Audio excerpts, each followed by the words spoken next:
Painting करने वाली बहू। शीतल दिल्ली यूनिवर्सिटी में अपना दाखिला करवाती है और साथ साथ पेंटिंग की क्लासेस भी ज्वाइन कर लेती है। मोहित भी उसी यूनिवर्सिटी में पढ़ता है।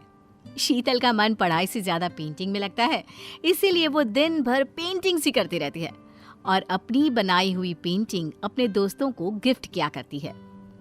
एक रोज मोहित के पास अपने बेस्ट फ्रेंड को उसके बर्थडे पर देने के लिए गिफ्ट के पैसे नहीं थे। तब वो सोचता है, क्यों ना शीतल से बात करूं, वो तो ऐसे भी पेंटिंग बनाती रहती है अपनी प्रैक्टिस के लिए, तो उसी से रोहित की पिक्चर बनवा लेता हूँ। बिना पैसे के काम भी हो जाएगा और रोहित को अच्छा भी लगेगा। मोहित शीतल के पास जाता है और उससे पेंटिंग बनाने को कहता है। क्यों नहीं, पेंटिंग्स बनाना तो मुझे बहुत पसंद है, मैं तुम्हारे दोस्त की पेंटिंग जरूर बनाऊंगी। शीतल रोहित की पेंटिंग बहुत मेहनत से बनाती है और मोहित को दे देती है। थैंक यू शीतल, तुमने मेरी बहुत बड़ी प्रॉब्लम सॉल्व कर दी। एक अनजाने लड़के की तुमने मदद की। Can we be friends now? Why not? Sheetal और मोहित में दोस्ती हो जाती है। मोहित रोहित के बर्थडे पर उसे पेंटिंग गिफ्ट करता है और रोहित को वो पेंटिंग बहुत पसंद आती है। दोस्त, ये मेरे बर्थडे का आज तक का सबसे लजीज तोहफा है। I like it most. Thank you यार। इधर शीतल और मोहित की दोस्ती गहरी होती जाती है। दोनों रोज मिलने लगते हैं और ज्यादा से ज्यादा वक्त एक दूसरे के साथ बिताने लगते हैं। एक दिन शीतल का मुंह लटका हुआ रहता है तो मोहित पूछता है, क्या हुआ शीतल, आज इतनी उदास क्यों हो? मुझे नहीं बताओगी? क्या बताऊं यार, वो मुझे ना नोएडा जाना है। इंडिया के बाहर से कुछ लोग पेंटिंग का सेमिनार करवाने आए हुए हैं और कुछ अलग सिखाने भी। मुझे उनकी क्लास अटेंड करनी है, लेकिन कैसे जाऊंगी? एक वीक तक रेगुलर पब्लिक ट्रांसपोर्ट से गई तो लेट हो जाऊंगी। समझ में ही नहीं आ रहा क्या करूं। बस इतनी सी बात है, मैं किस लिए हूं? मैं तुम्हें रोज अपनी बाइक से छोड़ आऊंगा। अब तो हंस दो। Thank you. मोहित रोज शीतल को नोएडा क्लास अटेंड करने के लिए लेकर जाता है और जब तक उसकी क्लास चलती है वो बाहर ही वेट करता रहता है। क्लास ओवर होने के बाद वो उसे उसके घर छोड़ाता है। इसी तरह दोनों फाइनल ईयर में आ जाते हैं।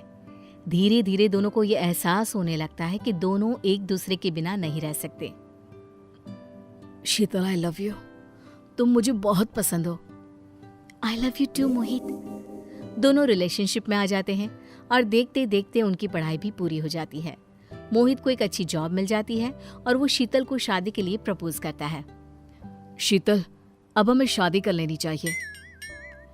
लेकिन मैं पेंटिंग नहीं छोड़ सकती मोहित। मैं अपना काम चालू रखूंगी और पेंटिंग बनाकर सेल भी करती रहूंगी।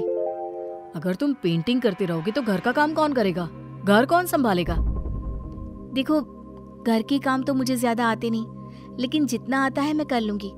कॉलेज के साथ भी तो पेंटिंग किया करती थी, लेकिन मैं अपना पैशन नहीं छोड़ूंगी।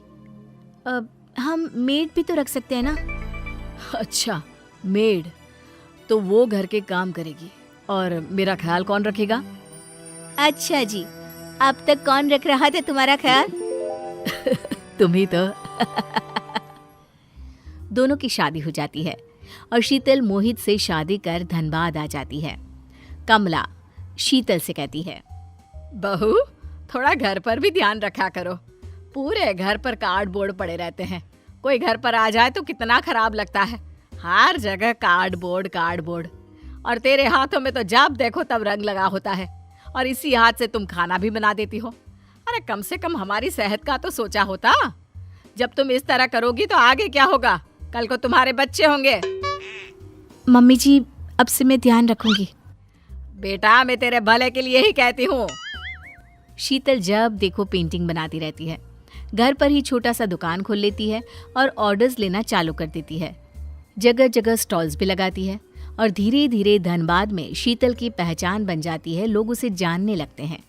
शीतल अब मोहित को भी ज्यादा वक्त नहीं दे पाती है। एक रोज मोहित शीतल से कहता है, शीतल चलो ना, आज मूवी चलते हैं। बहुत दिन हो गए हम दोनों साथ कहीं नहीं गए। नहीं यार, अभी मुझे एक ऑर्डर कंप्लीट करना है रात तक। क्या यार, जब देखो पेंटिंग पेंटिंग, जिंदगी ही खराब हो गई है मेरी। मुझे लगा था कि शादी के बाद तुम पेंटिंग करना थोड़ा कम कर दोगी, लेकिन तुम्हारा पैशन तो दिन पर दिन बढ़ता ही जा रहा है। क्या करूं मैं? शीतल रोने लगती है और वहां से चली जाती है।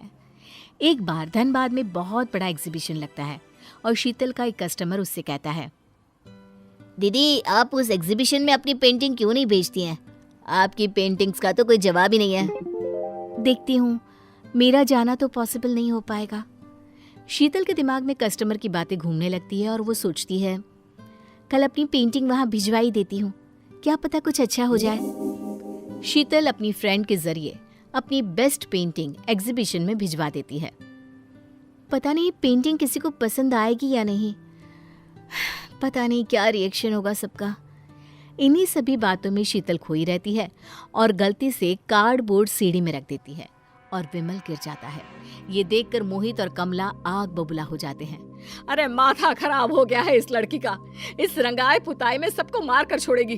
कुछ लोगों ने तारीफ क्या कर दी, पागल ही हो गई है ये तो। आज से तुम्हारे सब काम बंद, ये पेंटिंग वेंटिंग नहीं करोगे तुम अब से। मोहित विमल यानी कि अपने पापा को डॉक्टर के पास ले जाता है। तब डॉक्टर कहते हैं, इन्हें कुछ नहीं हुआ है, उम्र होने के कारण इन्हें पैर में दर्द हो रहा है, टेंशन की कोई बात नहीं है। पर अब से शीतल गुमसुम सी रहने लगती है। महीने बीत जाते हैं।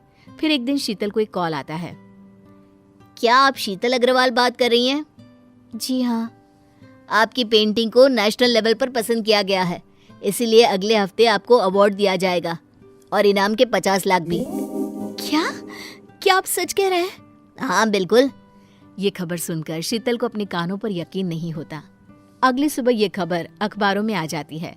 न्यूज़ देखकर मोहित शर्मिंदा महसूस करता है और शीतल से कहता है, शीतल मुझे माफ कर दो, मैं तुम्हारी कला को पहचान नहीं पाया, लेकिन अब मैं तुम्हें हर वक्त सपोर्ट करूंगा और अगले हफ्ते अवार्ड लेने तुम जरूर जाओगी।